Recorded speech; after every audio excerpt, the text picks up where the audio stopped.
আমার বড় ভাই অভিলাষ আমাকে জাপটে ধরে বলল, সুচরিতা, আমি আর নিজেকে সামলাতে পারছি না, আমি তোমাকে ভালোবাসি, বোন হিসেবে নয়, একজন নারী হিসেবে। আমি কাঁদতে লাগলাম ভয়ে ও বিস্ময়ে। এই গল্পটি সম্পূর্ণ শুনলে আপনাদের পানি অটোমেটিক বের হয়ে যাবে, সো যত দ্রুত সম্ভব হাতের কাছে টিস্যু নিয়ে বসে পড়ো। বিছানার চাদর যেন নষ্ট না হয় সেটা সম্পূর্ণ খেয়াল রাখার অনুরোধ জানিয়ে গল্পটি এখন শুরু করব। তার আগে সর্বশেষ অনুরোধ, দয়া করে এমন পানি বের করার গল্প নিয়মিত শুনতে আমাদের চ্যানেলটি সকলেই সাবস্ক্রাইব করুন। ধন্যবাদ। আমার বড় ভাই অভিলাষ আর আমি এখন এই সংসারের কর্তা। আমার বয়স 18, অভিলাষের 24। আমাদের বাবা মা দুজনেই কলেরায় মারা গেছেন গত বছর। এখন আমরা দুজন একসাথে থাকি। অভিলাষ কৃষিকাজ করে, আমি বাড়ির কাজ দেখি আর স্কুলে পড়াই। সেদিন দুপুরে আমি নদীতে গোসল করে এসে চুল শুকোচ্ছিলাম উঠোনে। অভিলাষ হঠাৎ বাড়ি ফিরে এলো, আমাকে একা পেয়ে ধীরে ধীরে আমার দিকে এগিয়ে এলো। তার চোখে এমন এক দৃষ্টি ছিল যা আমাকে ভয় দেখাতে লাগল। ওর হাতে একটা চিঠি ছিল। হাত কাঁপছিল ওর। সুচরিতা, আমাদের বাবার একটা চিঠি পেয়েছি। অভিলাষের গলা ভারী শোনাল। আমি অবাক হয়ে বললাম, কি বলছো তুমি? বাবা তো গত বছর মারা গেছেন। হ্যাঁ, কিন্তু এই চিঠিটা উনি মৃত্যুর আগে লিখেছিলেন। আমাদের প্রতিবেশী রমেশ কাকু আজ সকালে আমাকে দিলেন। বাবা নাকি তাকে বলেছিলেন, আমরা যখন বাবা মাকে হারিয়ে একা হয়ে যাব, তখন যেন এই চিঠিটা আমাদের দেওয়া হয় গিয়ে। সেই মুহূর্তে একটা অস্বাভাবিক বাতাস বয়ে গেল আমাদের উঠোন দিয়ে। আমার সারা শরীরে কাঁটা দিয়ে উঠল। আমি নিজেকে সামলে নিয়ে বললাম, চিঠিতে কি আছে? অভিলাষ গভীর নিঃশ্বাস নিয়ে চিঠিটা খুলল। পড়তে শুরু করল। প্রিয় অভিলাষ ও সুচরিতা, যদি তোমরা এই চিঠি পড়ছ, তবে আমি এবং তোমাদের মা আর এই পৃথিবীতে নেই। আমি জানি এটা তোমাদের জন্য কঠিন সময়। কিন্তু তোমাদের একটা সত্য জানানোর সময় এসেছে, যা আমরা এতদিন গোপন করে রেখেছিলাম। তোমরা দুজন রক্তের সম্পর্কে ভাইবোন নও। অভিলাষের গলা ভেঙে গেল। আমি হতবাক হয়ে দাঁড়িয়ে রইলাম। ভাইবোন নয়? তাহলে কি? অভিলাষ আবার পড়তে শুরু করল। সুচরিতা, তুমি আমাদের মেয়ে নও। তোমাকে আমরা দত্তক নিয়েছিলাম যখন তুমি মাত্র কয়েক মাসের শিশু ছিলে। তোমার আসল বাবা মা ছিলেন আমার ছোট বোন মালতী আর তার স্বামী অনিরুদ্ধ। তারা একটি ভয়ানক দুর্ঘটনায় মারা যান, আর তখন তোমাকে আমরা নিজেদের সন্তান হিসেবে লালনপালন করার সিদ্ধান্ত নিই।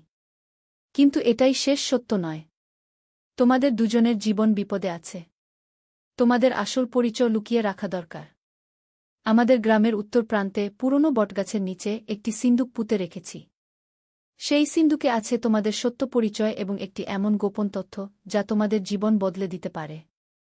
সিন্দুকের চাবি আছে আমাদের বাড়ির পিছনের ভাঙা কুশোর পাথরের নিচে। সাবধানে থেকো। কাউকে বিশ্বাস করো না। তোমাদের বাবাগু। অভিলাষ আমার দিকে তাকাল। তার চোখে বিষাদ আর উদ্বেগ। আমি বসে পড়লাম ভূমিতে, আমার মাথার মধ্যে হাজারো প্রশ্ন ঘুরপাক খাচ্ছিল। এর অর্থ কি? আমি অবশেষে বললাম। আমি জানি না, সুচরিতা। কিন্তু আমাদের জানতে হবে। অভিলাষ আমার পাশে বসে আমার হাত ধরল। তুমি আমার বোন নয়, এই সত্যটা আমার জন্য অদ্ভুত লাগছে, কিন্তু তুমি এখনও আমার পরিবারের সদস্য, আমার প্রিয়জন। আমি তাকে জড়িয়ে ধরলাম, কেঁদে ফেললাম। আমার পরিচয়, আমার জীবন, সবকিছু যেন ভেঙে খান খান হয়ে গেল। সারাদিন আমরা এই রহস্য নিয়ে ভাবলাম। অনেক রাতে যখন গ্রাম নিস্তব্ধ, তখন আমরা সিদ্ধান্ত নিলাম সেই সিন্দুক খুঁজে বের করতে হবে। পরদিন সন্ধ্যায় আমরা দুজন রওনা হলাম গ্রামের উত্তর প্রান্তের সেই বটগাছের দিকে। কিন্তু বাড়ি থেকে বেরোনোর আগে অভিলাষ আমাকে বলল, সুচরিতা, আমার কাছে একটা পিস্তল আছে। বাবার জিনিসপত্রের মধ্যে পেয়েছিলাম। আজ সেটা সাথে নিয়েছি। যদি বিপদে পড়ি। আমি ভয় পেয়ে বললাম, বিপদ? তুমি ভাবছ আমরা বিপদে পড়তে পারি? আমি জানি না, কিন্তু বাবার চিঠি পড়ে মনে হচ্ছে কিছু একটা বড় গোপন রহস্য আছে, যা আমাদের জীবনকে বিপদে ফেলতে পারে। আমরা চুপিসারে বাড়ি থেকে বেরিয়ে অন্ধকারের মধ্যে হাঁটতে লাগলাম সেই প্রাচীন বটগাছের দিকে। আমার হাতে ছিল একটা টর্চ, আর অভিলাষ নিয়ে এসেছিল একটা কোদাল। বটগাছ পৌঁছানোর আগেই আমরা দূর থেকে কিছু কণ্ঠস্বর শুনতে পেলাম। অভিলাষ আমাকে টেনে একটা ঝোপের আড়ালে নিয়ে গেল। আমরা দেখলাম বটগাছের কাছে তিনজন অচেনা লোক টর্চ জ্বালিয়ে কিছু খুঁজছে। একজন বলল, এখানেই হবে। সেই বুড়ো মারা যাওয়ার আগে এখানে কিছু লুকিয়েছে বলে খবর পেয়েছি। আরেকজন উত্তর দিল, তাড়াতাড়ি খুঁজে বের করো। ওই সিন্দুকে যে সোনার হার আছে সেটা আমাদের চাই। আমি অবাক হয়ে অভিলাষের দিকে তাকালাম। সোনার হার? বাবা কি সত্যি এমন কিছু লুকিয়ে রেখেছেন? তৃতীয় লোকটি উত্তেজিত কণ্ঠে বলল, শুধু হার নয়, সেই পুরনো কাগজগুলো। ওগুলোতে বটতলার জায়গার দলিল আছে। আমাদের মালিক সেটা চাই। অভিলাষ আমার কানে কানে বলল, এরা গ্রামের জমিদার অক্ষয় বাবুর লোক। বাবা বহুদিন ধরে এই জমি নিয়ে তার সাথে বিবাদে ছিলেন। আমরা আরও কিছুক্ষণ অপেক্ষা করলাম। ওরা অনেক খুঁজেও কিছু পেল না, শেষে হতাশ হয়ে চলে গেল, কিন্তু বলে গেল আবার আসবে। ওরা চলে যাওয়ার পর আমরা সাবধানে বটগাছের কাছে গেলাম। অভিলাষ টর্চের আলো গাছের চারপাশ ভালো করে দেখল, তারপর বলল, এই গাছের উত্তর দিকে মাটি একটু আলগা মনে হচ্ছে। এখানে খুঁড়ি। আমরা দুজনে মিলে মাটি খুঁড়তে লাগলাম। প্রায় 2 ফুট গভীরে গিয়ে কোদাল কিছু শক্ত জিনিসে লাগল। ধীরে ধীরে খুঁড়ে আমরা একটি ছোট লোহার সিন্দুক বের করলাম। এটাই সেই সিন্দুক, আমি উত্তেজিত কণ্ঠে বললাম। অভিলাষ সিন্দুকটি ধুলো থেকে পরিষ্কার করল। চাবি ছাড়া খুলবে না। চলো আগে কুশোর পাথরের নিচে থেকে চাবি নিয়ে আসি। আমরা সিন্দুকটি নিয়ে ফিরে এলাম বাড়িতে। সন্দেহজনক কিছু নজরে পড়লে সিন্দুক লুকিয়ে রাখার সিদ্ধান্ত নিলাম। পরদিন সকালে আমরা বাড়ির পিছনের সেই ভাঙা কুশোর কাছে গেলাম। কুশোর পাড়ের একটি আলগা পাথর সরিয়ে আমরা একটা জীর্ণ কাপড়ে মোড়ানো ছোট্ট চাবি পেলাম। ঘরে ফিরে আমরা দরজা বন্ধ করে সিন্দুক খুললাম। ভেতরে ছিল একটি হলদে হয়ে যাওয়া খাম, একটি সোনার হার এবং কিছু পুরনো কাগজপত্র। অভিলাষ খামটি খুলল, ভেতরে আরেকটি চিঠি। প্রিয় অভিলাষ ও সুচরিতা, আমি জানি এই সত্য মেনে নেওয়া তোমাদের জন্য কঠিন হবে। সুচরিতা, তুমি আমাদের মেয়ে নও, এটা সত্য। কিন্তু তুমি আমার ছোট বোন মালতীর মেয়েও নও। যেই ভয়ানক সত্য আমি এতদিন লুকিয়ে রেখেছিলাম সেটি এখন বলার সময় এসেছে। এই গ্রামের জমিদার অক্ষয় চৌধুরী, তার বাবা এবং তার পূর্বপুরুষ বহু বছর ধরে এই গ্রামের মানুষদের উপর অত্যাচার করে আসছিল। তোমাদের মায়ের বড় বোন রূপালী, যাকে তোমরা কখনো দেখনি, তিনি অক্ষয়ের বাবার হাতে লাঞ্ছিত হয়েছিলেন। সেই অত্যাচারের ফলে সুচরিতার জন্ম হয়। সুচরিতা আসলে অক্ষয় চৌধুরী পরিবারের রক্তের উত্তরাধিকারী। রূপালী আত্মহত্যা করেন সুচরিতার জন্মের কিছুদিন পর। আমরা এই সত্য কাউকে জানতে দিইনি, কারণ অক্ষয় চৌধুরী তার বাবার এই কলঙ্ক ঢাকতে যে কোনো মূল্য দিতে প্রস্তুত ছিল, এমনকি খুনও। তাই আমরা সুচরিতাকে নিজেদের মেয়ে হিসেবে লালনপালন করেছি। তোমাদের মায়ের নিজের কোনো সন্তান হয়নি, তাই সুচরিতাকে সে নিজের মেয়ের মতোই ভালোবাসত। আর অভিলাষ, তুমিও আমাদের রক্তের সন্তান নও। তোমাকে আমরা পেয়েছিলাম যখন তুমি 3 বছরের ছিলে।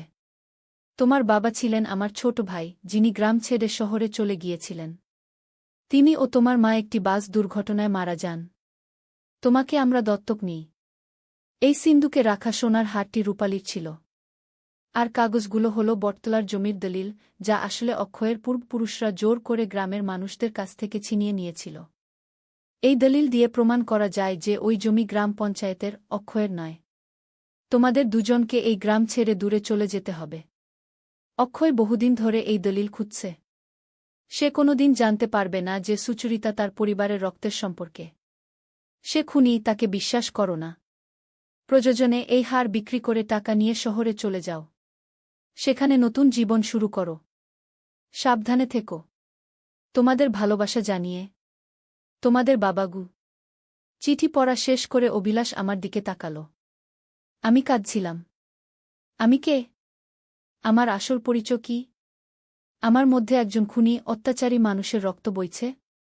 সুচরিতা, অভিলাষ আমাকে জড়িয়ে ধরল, এটা কিছু মানে না। তুমি কোনো রক্ত থেকে এসেছ তা কোনো গুরুত্ব রাখে না। গুরুত্ব রাখে তুমি কে হতে চাও, তুমি কি করতে চাও। আমি মাথা নাড়লাম, চোখ মুছলাম। তবে অক্ষয় বাবু আমার দাদা হন, তাই না? তিনি কি জানেন আমি? হঠাৎ করে বাইরে থেকে একটা জোরে আওয়াজ শোনা গেল। যেন কেউ আমাদের দরজায় ধাক্কা দিচ্ছে। দরজা খোলো। জমিদার অক্ষয় বাবুর হুকুম, এক গর্জনকারী কণ্ঠ ভেসে এল। আমরা দুজন ভয়ে একে অপরের দিকে তাকালাম। কি করব এখন? আমি ফিসফিস করে বললাম। অভিলাষ তাড়াতাড়ি সিন্দুক, চিঠি, হার সব কিছু বিছানার নিচে লুকিয়ে ফেলল। আমি দেখছি কি ব্যাপার।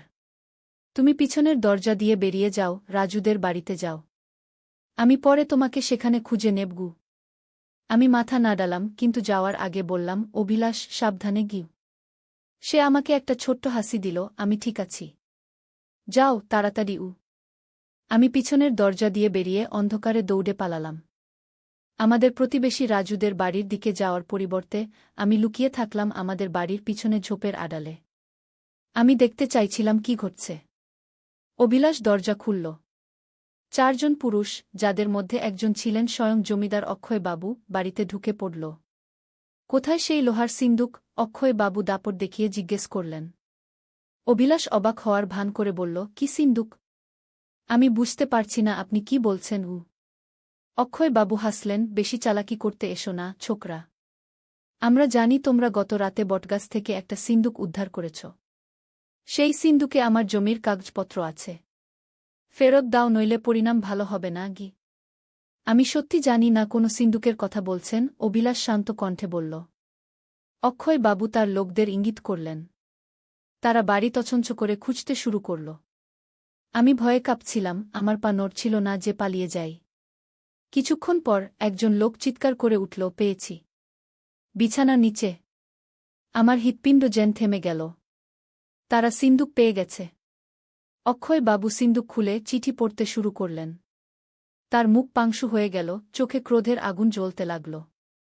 তাহলে এই মেয়েটি তিনি আমার সম্পর্কে জানতে পেরেছেন, ওকে খুঁজে বের করো। তাকে কোনো কিছুই জানতে দেওয়া যাবে না। অভিলাষ তাকে রুখতে গেল, কিন্তু অক্ষয় বাবুর লোকেরা তাকে ধরে ফেলল। আমি আর অপেক্ষা করতে পারলাম না। আমি দৌড়াতে শুরু করলাম গ্রামের বাইরে, নদীর দিকে। আমি ভাবছিলাম কোথায় যাব, কি করব। আমার মাথায় বাবার চিঠির কথাগুলো ঘুরপাক খাচ্ছিল। আমি কে? আমার পরিচয় কি? নদীর তীরে পৌঁছে আমি থামলাম। রাত গভীর হয়েছে, চন্দ্রালোকে নদীর জল চকচক করছিল। আমি ভাবছিলাম অভিলাষের কথা, সে ঠিক আছে তো? তাকে কি করবে অক্ষয়বাবু? এমন সময় পিছন থেকে একটা হাত আমার কাঁধে পড়ল। আমি চমকে উঠে পিছনে তাকালাম। রাজু, আমাদের প্রতিবেশী, দাঁড়িয়ে আছে। সুচরিতা, তুমি ঠিক আছো? অভিলাষ আমাকে তোমাকে খুঁজে বের করতে বলেছে। অভিলাষ ঠিক আছে? আমি উদ্বিগ্ন কণ্ঠে জিজ্ঞাসা করলাম। রাজু গম্ভীর হয়ে গেল। তাকে ওরা ধরে নিয়ে গেছে অক্ষয় বাবুর হাভেলিতে। আমি লুকিয়ে দেখছিলাম। অভিলাষ শেষ মুহূর্তে আমাকে বলতে পেরেছিল যে তোমাকে খুঁজে বের করতে এবং নিরাপদে রাখতে। আমার চোখে জল এসে গেল। কিন্তু ওরা ওকে মেরে ফেলবে। না, এখনো সময় আছে। অক্ষয় বাবু প্রথমে জানতে চাইবে সিন্দুকের আসল কাগজপত্র কোথায়। অভিলাষ যদি চতুরতার সাথে সময় নেয়, আমরা ওকে বাঁচাতে পারি। কিন্তু আমরা কি করতে পারি? অক্ষয় বাবু গ্রামের সবচেয়ে শক্তিশালী মানুষ, তার লোকজন সব জায়গায়। রাজু আমার হাত ধরল। আমি তোমাকে একটা গোপন জায়গায় নিয়ে যাব। সেখানে অনেক লোক আছে যারা অক্ষয় বাবুর বিরুদ্ধে লড়াই করতে চায়। আমি অবাক হয়ে জিজ্ঞাসা করলাম, কি বলছো তুমি? কারা এমন লোক? চলো, পথে সব বলছি। এখানে থাকা নিরাপদ নয়। আমরা দুজন অন্ধকারে নদীর পাড় ধরে হাঁটতে লাগলাম। রাজু ফিসফিস করে বলতে লাগল, বহু বছর ধরে অক্ষয় বাবু এবং তার পূর্বপুরুষরা এই গ্রামের মানুষদের উপর অত্যাচার করে আসছে। অনেকে চুপ করে সহ্য করেছে, কিন্তু কিছু লোক গোপনে প্রতিরোধ গড়ে তুলেছে। আমার বাবা ছিলেন তাদের মধ্যে একজন। তিনি মারা যাওয়ার আগে আমাকে এই গোপন প্রতিরোধ গ্রুপের সাথে যোগাযোগ করিয়ে দিয়েছিলেন। তোমার বাবা? কিন্তু উনি তো খুব শান্ত প্রকৃতির মানুষ ছিলেন। তাই তো সবাই ভাবত। আসলে তিনি ছিলেন এই প্রতিরোধ আন্দোলনের নেতা। অবশেষে আমরা গ্রামের প্রান্তে একটি পুরনো জীর্ণ কুডেঘরের কাছে পৌঁছালাম। রাজু একটা বিশেষ কায়দায় দরজায় টোকা দিল। ভেতর থেকে কেউ দরজা খুলে দিল। ভেতরে ঢুকে আমি দেখলাম সেটা আসলে একটা সুডঙ্গের প্রবেশদ্বার। সুডঙ্গ ধরে কিছু দূর যাওয়ার পর আমরা একটা বড় গুহার মতো জায়গায় পৌঁছালাম। সেখানে প্রায় ২০-২৫ জন লোক ছিল, নারী পুরুষ উভয়ই। তাদের কেউ কেউ অস্ত্র হাতে নিয়ে প্রস্তুতি নিচ্ছিল, কেউ কেউ মানচিত্র দেখছিল। একজন বয়স্ক মহিলা, যার চোখে দৃঢ় প্রত্যয় ঝলমল করছিল, আমাদের দিকে এগিয়ে এলেন। এই হল মীরা মাসি, রাজু আমাকে বলল। ইনি এখন এই প্রতিরোধ গ্রুপের নেতৃত্ব দেন। সুচরিতা, মীরা মাসি আমাকে জড়িয়ে ধরলেন। অনেক দিন ধরে তোমার সাথে দেখা করার অপেক্ষা করছিলাম। তোমার মা রূপালী আমার ছোট বোনের মতো ছিল। আমার মনে ঢেউ খেলে গেল শুনে। আপনি আমার মা রূপালীকে চিনতেন? হ্যাঁ, মা। তোমার মা ছিলেন সাহসী, প্রতিবাদী। অক্ষয়ের বাবার অত্যাচারের বিরুদ্ধে তিনি প্রথম প্রতিবাদ করেছিলেন। তার জন্যই তিনি মীরা মাসির গলা ভারী হয়ে এল। আমি জানি। বাবার চিঠিতে সবই লেখা ছিল। আমার চোখে জল এসে গেল। সময় ছিল না। তারা আমাকে ব্যাখ্যা করে বললেন, অভিলাষকে উদ্ধার করার জন্য তারা একটি পরিকল্পনা করেছেন। অক্ষয় বাবুর হাভেলিতে তাদের দুজন লোক আছে গুপ্তচর হিসেবে। এবং আজ রাতেই তারা অভিলাষকে উদ্ধার করবেন। আমি কি করতে পারি? আমি জিজ্ঞাসা করলাম। মীরা মাসি গম্ভীর হয়ে বললেন, তোমার উপর একটি বড় দায়িত্ব আছে, সুচরিতা। তুমি যেহেতু অক্ষয় পরিবারের রক্তের উত্তরাধিকারী, আইনত এই জমিদারির একটা বড় অংশ তোমার। এই সত্য প্রমাণ করতে পারলে আমরা অক্ষয়ের বিরুদ্ধে আইনি লড়াই করতে পারি। আমি বুঝতে পারলাম না। কিন্তু আমার কোনো প্রমাণ নেই যে আমি আছে। মীরা মাসি একটা পুরনো ডায়েরি আমার দিকে এগিয়ে দিলেন। এটা তোমার মায়ের ডায়েরি। এখানে সব লেখা আছে। আর তোমার জন্মের সময় একজন দায়ী ছিলেন, তিনি এখনও জীবিত আছেন। তিনি সাক্ষ্য দিতে পারেন। আমাদের কাছে অন্যান্য প্রমাণও আছে। আমি ডায়েরিটি হাতে নিয়ে দেখলাম। মার হাতের লেখা। কিন্তু আমি চাই না এই পরিবারের সাথে কোনো সম্পর্ক রাখতে। এই লোকেরা আমার মাকে আমার কণ্ঠ রুদ্ধ হয়ে গেল। আমরা বুঝি। কিন্তু এটাই একমাত্র উপায় যেভাবে আমরা অক্ষয়কে আইনিভাবে হারাতে পারি এবং গ্রামের মানুষদের জমি ফিরিয়ে দিতে পারি। সেই রাতেই তারা অভিলাষকে উদ্ধার করার পরিকল্পনা বাস্তবায়ন করল। আমি অপেক্ষা করলাম, প্রার্থনা করলাম। মধ্যরাতে তারা অভিলাষকে নিয়ে ফিরে এলেন। সে আহত কিন্তু জীবিত ছিল। আমি তাকে জড়িয়ে ধরে কেঁদে ফেললাম। তুমি ঠিক আছো? আমি ভেবেছিলাম তোমাকে হারিয়ে ফেলেছি। সুচরিতা, অভিলাষ আমার হাত ধরল। অক্ষয় বাবু এখন জানে যে তুমি তার ভাইপো। তিনি তোমাকে খুঁজছেন। আমার কাছে চেয়েছিলেন তোমার ঠিকানা, কিন্তু আমি কিছু বলিনি। তিনি আমাকে জিজ্ঞাসাবাদ করতে শুরু করেছিলেন, কিন্তু এই বীর লোকেরা এসে আমাকে বাঁচিয়েছে। পরের দিন আমরা পরিকল্পনা বানালাম। প্রথমে আমাদের প্রয়োজন ছিল সেই জমির দলিল যা বাবা লুকিয়ে রেখেছিলেন। অক্ষয় বাবু সেই দলিল এখনও খুঁজে পাননি, কারণ বাবা আসল দলিল অন্য জায়গায় লুকিয়ে রেখেছিলেন। সিন্ধুকে শুধু একটা নকল ছিল। আসল দলিল কোথায়? আমি জিজ্ঞাসা করলাম। আমি জানি, অভিলাষ বলল। বাবা আমাকে গোপনে বলেছিলেন, যদি কখনো তার কিছু হয়। আসল দলিল লুকানো আছে মন্দিরের মধ্যে, প্রাচীন শিব মূর্তির নিচে। সেই রাতে আমরা চারজন, আমি, অভিলাষ, রাজু এবং মীরা মাসির একজন বিশ্বস্ত সহযোগী, গ্রামের প্রাচীন মন্দিরে গেলাম। মন্দিরটি গ্রামের প্রান্তে একটি পাহাড়ের উপরে অবস্থিত ছিল। সেখানে পৌঁছানোর জন্য আমাদের অক্ষয় বাবুর লোকদের চোখ এড়িয়ে যেতে হল। মন্দিরে পৌঁছে আমরা শিব মূর্তির কাছে গেলাম। অভিলাষ জানত কিভাবে মূর্তির পিছনের একটি পাথর সরাতে হয়, যা একটি গোপন জায়গা উন্মোচন করে। সেখানে একটি তামার বাক্সে ছিল আসল দলিল। দলিল অনুসারে বটতলার জমি এবং আরও অনেক জমি আসলে গ্রামের সাধারণ মানুষদের ছিল, যা অক্ষয়ের পূর্বপুরুষরা জোর করে দখল করে নিয়েছিল। আমরা দলিল নিয়ে ফিরে যাচ্ছিলাম, সেই সময় অক্ষয় বাবুর লোকেরা আমাদের দেখতে পেল। তারা আমাদের পিছু নিল। আমরা দৌড়ালাম, কিন্তু একসময় আমরা পাহাড়ের একটি খাদের কিনারায় আটকা পড়ে গেলাম। অক্ষয় বাবু নিজেই সেখানে উপস্থিত হলেন, তার সাথে আরও ৫-৬ জন লোক। সুচরিতা, তিনি আমার দিকে তাকিয়ে বললেন, এতদিন পর দেখা। আমার ভাইপো তুমি। আমার রক্তের। আমার সাথে চলে এসো, তোমাকে আমার উত্তরাধিকারী করব। আমি ঘৃণাভরে তার দিকে তাকালাম। আপনি আমার কেউ নন। আপনার পরিবার আমার মাকে নষ্ট করেছে, তার আত্মহত্যার কারণ হয়েছে। আমি আপনাদের সাথে কোনো সম্পর্ক রাখতে চাই না। অক্ষয় বাবু ক্রুদ্ধ হয়ে উঠলেন। তাহলে মর, তিনি তার লোকদের ইঙ্গিত করলেন। তারা অস্ত্র বের করল। ঠিক সেই মুহূর্তে অন্ধকার থেকে অনেক লোক বেরিয়ে এল, মীরা মাসির নেতৃত্বে প্রতিরোধ গ্রুপের সদস্যরা। তারা অক্ষয় বাবুর লোকদের ঘিরে ফেলল।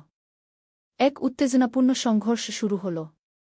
আমি, অভিলাষ এবং রাজু দলিল নিয়ে দৌড়ে পালানোর চেষ্টা করলাম, কিন্তু অক্ষয় বাবু আমাদের পিছু নিলেন।